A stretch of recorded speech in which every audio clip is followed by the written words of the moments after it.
आप सभी के संज्ञान में है कि जो हमारे 3 पुराने मेजर क्रिमिनल लॉ थे, जिसको हम आईपीसी, सीआरपीसी और एविडेंस लॉ कहते थे, उनके स्थान पर 1 जुलाई से नवीन आपराधिक अधिनियम लागू हो रहे हैं। इसकी हम थोड़ी सी यदि डिटेल में जाएं तो आईपीसी, जिसको हम इंडियन पेनल कोड बोलते थे, जो 1860 का बना हुआ है, उसकी जगह पे भारतीय न्याय संहिता आ गई है, जो कि 1 जुलाई 2024 से लागू होगी। और इसमें सिर्फ धारा 106 सबसेक्शन 2 है जिसको अभी लागू नहीं किया जा रहा है, बाकी सभी पूरे देश में लागू की जा रही है।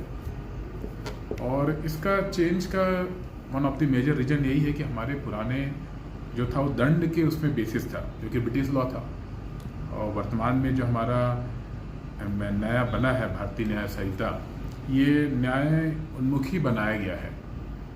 तो इसको बनाने का पर्पस ये है कि इसमें न्याय सही समय पे मिले।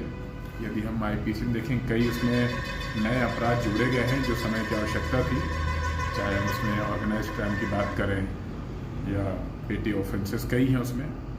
कुछ धाराओं में कारावास की अवधि बढ़ाई गई है, कुछ में जुर्माना बढ़ाया गया है। नई चीज़ इसमें सामुदायिक सेवा भी जोड़ी गई है। कुछ धाराएं निरस्त की गई हैं, महिलाएं, बालक को लेके नए अध्याय इसमें जोड़े गए हैं।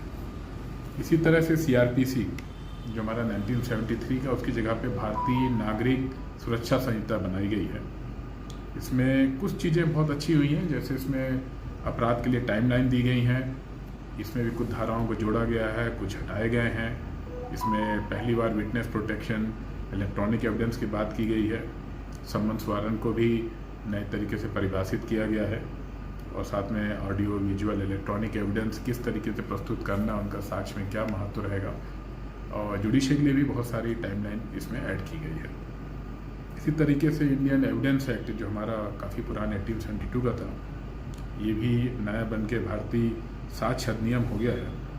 और इसमें हम देख रहे हैं जो नए युग में जो डिजिटलाइजेशन हो रहा है और इलेक्ट्रॉनिक एविडेंस की बात आ रही है, बहुत सारा तकनीकी प्रगति हुई है, इन सबको समावेश किया गया है। तो मुझे पूर्ण विश्वास है ये 1 जुलाई से जब तीनों कानून हमारे लागू होंगे तो हमारी जो क्रिमिनल जस्टिस सिस्टम है वो अच्छा एक्सपेडाइट होगा, समय से सबको न्याय मिलेगा, और हम सभी की, जो भी इससे जुड़े हुए हैं, सभी की रिस्पॉन्सिबिलिटी, अकाउंटेबिलिटी फिक्स की गई है।